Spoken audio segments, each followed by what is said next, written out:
मामा कधी येणार याची वाट बघत मुलं बघा किती छान रेडी होऊन बसली होती. कधी येणार मामा, कधी येणार मामा विचारून विचारून मला नुसतं कंटाळून सोडलं होतं. माझ्यापेक्षा जास्त तर आतुरता मुलांनाच होती. बघा ना. कशाला नाही येणार तू आज. दारात सुंदर अशी रांगोळी काढून घेतली आणि चहा नाश्त्याच्या तयारीला लागले. मुलांसाठी आज ढोकळ्याचा बेत होता. छान असा ढोकळा बनवला होता, त्यासोबत चटणी. आणि आम्हाला तर शनिवार होता त्यामुळे साबुदाणा परतून घेतला मी, कारण नंतर भाऊ येणार होता. मलाही रेडी व्हायचं होतं आणि छोटंसं डेकोरेशन पण करायचं होतं. बघा छान केले ना, सिंपल असं डेकोरेशन.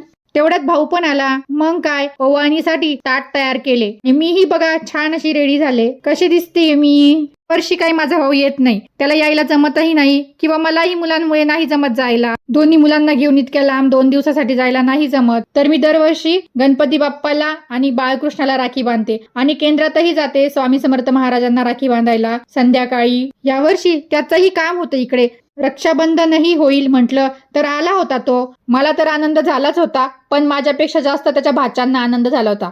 माझ्या आधी मी राखी बांधणार म्हणून बघा माझा मोठा मुलगाच पाटावर बसला. आधी मी त्याच्यासाठी कार्टूनची लाईटची राखी आणली होती, तर कधी एकदा बांधून देते मला असं झालं होतं त्याला. बघा कसा बांधून घेतोय राखी आणि किती खुश झालाय. आधी राखी मधला लाईट लावून तुम्हाला दाखवतोय बघा. तो छोटू झोपला होता म्हणून, नाहीतर मामाच्या आधी तोही बसला असता राखी बांधायला. हा माझा छोटा भाऊ आहे. हसण्याच्या नादात मी त्याच्या डाव्या हातातच राखी बांधली होती बघा ना. नंतर केली मी ती सरळ. मला का हसू येते माहिती का? त्याने दिलेलं गिफ्ट मी आधीच ओपन करून घेतलेलं होतं, म्हणून आम्ही दोघं हसत होतो. तर गिफ्ट काय आहे हे पुढे दिसेलच तुम्हाला.